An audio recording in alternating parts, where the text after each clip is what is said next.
जैसे ही रामजी गौतम ने बहुजन समाज पार्टी का नेतृत्व वाली सरकार का गुणगान करना शुरू किया, उनकी कार्यशैली और पिछले जो उनके कार्य हैं वो गिनवाने शुरू किए, तो होश उड़ गए और देखने लग गए कि भाई हमारी सरकार क्या कर रही है। और जब बसपा शासनकाल पर हाँ तब क्या हुआ था, तो ग्रामीण विकास को लेकर के चर्चा चल रही थी और ग्रामीण विकास को लेकर के बसपा का जो कार्य है वो कहीं से कहीं तक भी छुपा नहीं है, जग जाहिर है और चारों तरफ तारीफ बटोरने में लगातार कामयाबी हासिल हुई है बहुजन समाज पार्टी के कार्यकाल में ग्रामीण विकास को लेकर के।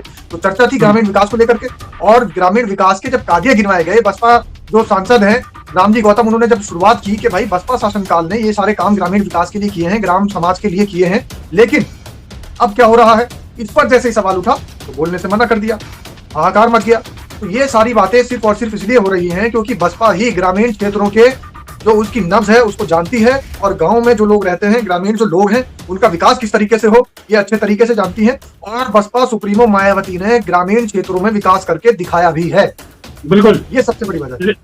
लेकिन सादाब रिजवी, यहाँ राज्यसभा में भी आवाज दबाई जा रही है बहुजन समाज की, हर जगह दबाई जा रही है। बहुजन समाज पर जितनी उत्पीड़न, जितनी प्रताड़ना हो रही है, चाहे वो राज्यसभा में हो, संसद में हो या सड़क पर हो, कहीं से कहीं तक भी बहुजन समाज को उठने नहीं दिया जा रहा है। बहुजन समाज की आवाज नहीं उठने दी जा रही है। हमेशा ये मनुवादी जो लोग हैं, मनुवादी विचारधारा के जो लोग हैं, बहुजन समाज के लोगों को दबाते चले आए हैं, इनकी आवाज को दबाते चले आए हैं। वही काम बसपा सांसद के साथ में सदन में भी हो रहा है, संसद में भी हो रहा है। और सिर्फ उन्होंने ये नहीं कि कोई अपने फायदे की उन्होंने बात कही थी, उन्होंने ग्रामीण विकास को लेकर के अपनी राय रखी थी, व्यक्त की थी और ग्रामीण विकास को आगे बढ़ाने की बात की थी कि किस तरीके से ग्रामीण क्षेत्रों का उत्थान हो, किस तरीके से ग्रामीण क्षेत्रों का विकास हो। और हमारी सरकार ग्रामीण क्षेत्रों का विकास करने में तत्पर रही है, सिर्फ इतनी सी बात कही थी और उसी पर ही उनकी आवाज दबा दी गई। साथ ही दूसरी तरफ ये लोग चिड़े हुए हैं मान्यवर साहब कांशीराम के नाम पर जिस तरीके की राजनीति चल रही है। अब कांशीराम के नाम को भी राजनीतिकरण में घसीटा जा रहा है। अब राजनीति का देखिए, कांग्रेस वो ये कह रही है कि कांशीराम हमारे हैं, समाजवादी पार्टी कह रही है कांशीराम हमारे हैं, और बहुजन समाज पार्टी तो सालों से मान्यवर साहब कांशीराम के महापरिनिर्वाण दिवस की बात हो या जयंती की बात हो, दोनों कार्यक्रम बहुत अच्छे से निभाती चली आई है, मनाती चली आई है, उसका कुछ नहीं। अब आए हैं नई नई परंपराओं को लेकर के, राजनीतिक जो पार्टियां हैं, राजनीतिक जो दल हैं, वो आए हैं अब नई नई परंपराओं को लेकर के और उनको लग रहा है कि जो उनका कोर वोट बैंक था वो तो खिसकता नजर आ रहा है, वो तो उनको मिल ही नहीं रहा है। और सही मायने में तो दलित वोट बैंक, शोषित वोट बैंक, यहाँ तक के अल्पसंख्यक वोट बैंक और सवर्ण समाज के वो उपेक्षित वर्ग के लोग जो बहुजन समाज पार्टी को पसंद करने लगे हैं, इन सब चीजों को देखते हुए विरोधी पार्टी के लोगों की रात की नींदें गायब है, इनका चैन सुकून गायब है। इसीलिए अब वो मान्यवर साहब कांशीराम को अपनाने में लगे हुए हैं, मान्यवर साहब कांशीराम का ढोल पीटने में लगे हुए हैं और जुमलेबाजी करके उनकी जयंती बनाने के चक्कर में लगे हुए हैं कि किसी भी तरीके से दलित समाज को अपनी तरफ आकर्षित किया जाए और बहुजन समाज पार्टी से इस समाज को हटा दिया जाए। ये जो कार्यक्रम है कोई पहली बार नहीं हो रहा है। बहुजन समाज पार्टी पूरा देशव्यापी जयंती समारोह मना चुकी है, पूरे देशव्यापी महापरिनिर्वाण दिवस मना चुकी है और इस बार जो ये बताया जा रहा है कि 2027 क्योंकि करीब है, इसलिए बताया जा रहा है कि बसपा का शक्ति प्रदर्शन है। हालांकि बसपा ने ना तो किसी से आह्वान किया है, ना ही बसपा सुप्रीमो ने किसी से आह्वान किया है। लखनऊ के अंदर जो वहां के आसपास के मंडल हैं, 10-12 मंडल, वहां के लोग इकट्ठे होंगे, कार्यकर्ता इकट्ठे होंगे और साथ ही 9 राज्यों के अंदर देश के बहुजन समाज पार्टी मान्यवर साहब कांशीराम की जयंती को मनाने का काम कर रही है। तो ये देशव्यापी जयंती मनाई जा रही है। इसीलिए जो विरोधी पार्टियां हैं उनके अंदर, उनके खेमों में चारों तरफ सरगर्मियां तेज हो रही है कि किसी भी तरीके से मान्यवर साहब कांशीराम को अपनी तरफ खींचा जाए। बिल्कुल बिल्कुल। सादाब रिजवी, बहन जी का कोई आह्वान है? बहन जी का अभी तक कोई आह्वान नहीं है। हालांकि बहन जी का 9 अक्टूबर को भी कोई आह्वान नहीं था, 9 अक्टूबर को भी बहन जी ने कोई आह्वान नहीं किया था, समाज के साथियों को नहीं बुलाया था और राजनीतिक तो कोई कार्यक्रम है ही नहीं। ये कार्यक्रम मान्यवर साहब कांशीराम को सत्य श्रद्धांजलि देने का है, मान्यवर साहब कांशीराम को कुछ अर्पित करने का है, उनको याद करने का दिन है। लेकिन इसके भी सियासी मायने निकाले जा रहे हैं और राजनीतिक जो पार्टियां हैं, विपक्षी जो पार्टियां हैं, विरोधी जो पार्टियां बहुजन समाज पार्टी की, वो इसका भी राजनीतिकरण करने में लगी हुई है। और कहीं ना कहीं मान्यवर साहब कांशीराम के जन्मदिन के अवसर पर, यानी जयंती के अवसर पर, उन्होंने पीडीए दिवस मनाने का ऐलान कर दिया, किसी ने कोई दूसरा दिवस मनाने का ऐलान कर दिया। तो अब सारी पार्टियों को नजर आ चुका है कि कहीं से कहीं तक भी वो तो जीतते नजर नहीं आ रहे हैं, भारतीय जनता पार्टी को हराने में नाकाम साबित हुए हैं और कहीं से कहीं तक भी अगर बसपा आगे बढ़ रही है तो बसपा को पीछे खींचने का काम करेंगे और बसपा का जो कोर वोट बैंक है, दलित समाज, शोषित समाज, मुस्लिम समाज या फिर सवर्ण समाज का उपेक्षित वर्ग, उनको अपनी तरफ खींच करके बहुजन समाज पार्टी से अलग हटाने की ये मुहिम चल रही है। इस तरीके की कवायद राजनीतिक पार्टियों की चल रही है। मतलब सीधा सीधा बहुजन समाज के लोगों को कहीं ना कहीं लुभाने की कोशिश है कि कैसे भी करके उनकी वोटें अपनी तरफ आ जाएं 27 के चुनाव में। बस यही चल रही है कि मैं जीतूं या ना जीतूं, लेकिन मैं बसपा को नहीं जीतने दूंगा। हर पार्टी का ये इस टाइम सोच चल रही है, क्योंकि वो समझ चुके हैं कि भारतीय जनता पार्टी को अगर कोई हरा सकता है, सत्ता पर अगर कोई काबिज हो सकता है, 2027 में अगर किसी के सर पर ताज पहनाया जा सकता है, तो वो सिर्फ और सिर्फ बसपा सुप्रीमो बहन मायावती है। और लोगों का जन सैलाब जिस तरीके से उमड़ रहा है, जिस तरीके से 9 अक्टूबर को इन लोगों ने देखा कि बिना बुलाए इतनी तादाद में वहां पर इतनी संख्या में लोग वहां चले गए, बहुजन समाज पार्टी के लोग चले गए, बसपा के समर्थक चले गए, तो कहीं ऐसा ना हो कि 15 मार्च को भी 9 अक्टूबर कहीं दोहराया ना जाए और इनकी राजनीतिक बिसात कहीं खत्म ना हो जाए। ये डर सता रहा है सभी पार्टियों को। नमस्कार, क्या हाल चाल है? सब ठीक है? बहुत बढ़िया, बहुत बढ़िया। अपना और अपने को ख्याल रखो, और जब टाइम मिले तो वीडियो जरूर देखो। देसी देख बेगर ब्रेक बगैर आग लपेट बिल्कुल देसी अंदाज में है। मैं विपिन बेबाक और मेरे साथ पत्रकार शादाब रिजवी। स्वागत है शादाब रिजवी। जय हिंद, जय भीम, सत श्री अकाल, आदाब। मेरा नाम है शादाब। शादाब रिजवी, खबर आ रही है कि बसपा के एक ही सांसद हैं, उन्हें राज्यसभा में बोलने ही नहीं दियो है। और बसपा सुप्रीमो बहन मायावती की तैयारी क्या है, इन सब विषय पे चर्चा होगी। लेकिन सबसे पहले चर्चा रामजी गौतम को क्यों नहीं बोलने दियो। देखिए, बात सीधी सीधी इतनी सी है कि उन्होंने बसपा सुप्रीमो बहन मायावती का नाम जब संसद में लिया, तो राज्यसभा में एक तरीके की गूंज थी और आवाज को दबाने की कोशिश की गई। जिस तरीके से विपक्ष की आवाज तो पहले से ही सत्ताधारी पार्टी दबाती चली आ रही है, लेकिन जैसे ही मायावती नाम उन्होंने सुना तो उनके होश फाख्ता हो गए। और सबसे बड़ी बात यह है कि जैसे ही रामजी गौतम ने बहुजन समाज पार्टी का नेतृत्व वाली सरकार का गुणगान करना शुरू किया, उनकी कार्यशैली और पिछले जो उनके कार्य हैं वो गिनवाने शुरू किए, तो होश उड़ गए और देखने लग गए कि भाई हमारी सरकार क्या कर रही है। और जब बसपा शासन काल पर था तब क्या हुआ था, तो ग्रामीण विकास को लेकर के चर्चा चल रही थी और ग्रामीण विकास को लेकर के बसपा का जो कार्य है वो कहीं से कहीं तक भी छुपा नहीं है, जगजाहिर है।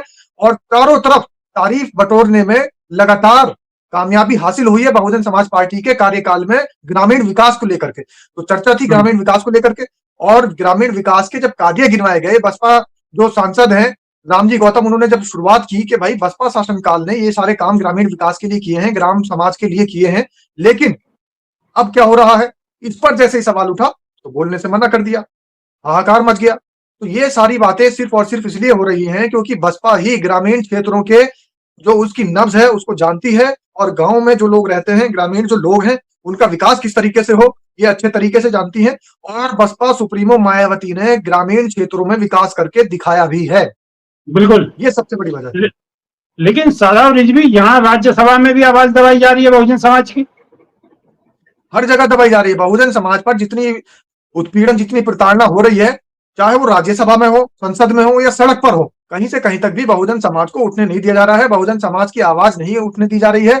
हमेशा ये मनुवादी जो लोग हैं, मनुवादी विचारधारा के जो लोग हैं, बहुजन समाज के लोगों को दबाते चले आए हैं, इनकी आवाज को दबाते चले आए हैं। वही काम बसपा सांसद के साथ में सदन में भी हो रहा है, संसद में भी हो रहा है। और सिर्फ उन्होंने ये नहीं कि कोई अपने फायदे की उन्होंने बात कही थी, उन्होंने ग्रामीण विकास को लेकर के अपनी राय रखी थी, व्यक्त की थी, और ग्रामीण विकास को आगे बढ़ाने की बात की थी कि किस तरीके से ग्रामीण क्षेत्रों का उत्थान हो, किस तरीके से ग्रामीण क्षेत्रों का विकास हो। और हमारी सरकार ग्रामीण क्षेत्रों का विकास करने में तत्पर रही है, सिर्फ इतनी सी बात कही थी और उसी पर ही उनकी आवाज दबा दी गई।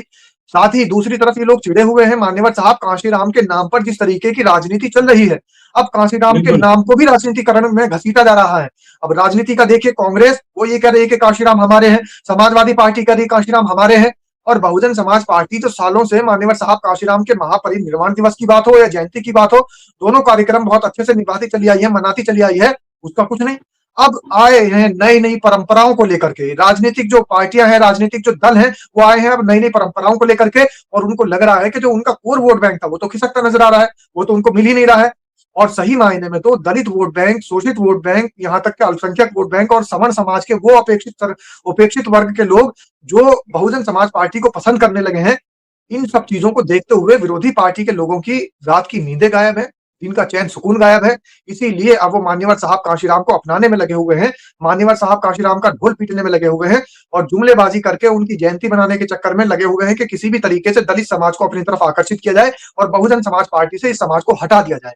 हालांकि वो खुद नहीं जीत रहे हैं, उनको खुद पता है कि हमारी जीत कहीं से कहीं तक भी इस बार 2027 के चुनाव में नजर नहीं आ रही है, लेकिन उसके बावजूद भी वो ये सोच रहे हैं कि बहुजन समाज पार्टी को किस तरीके से उसके वोट को खिसका करके हार का सामना दिखाया जाए।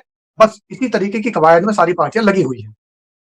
शादाब रिजवी, लखनऊ में जो मान्यवर साहब के जन्मदिन की जो तैयारी है, उसमें बसपा सुप्रीमो बहन मायावती क्या तैयारियां कर रही हैं? क्या बहन जी पहुंचेंगी?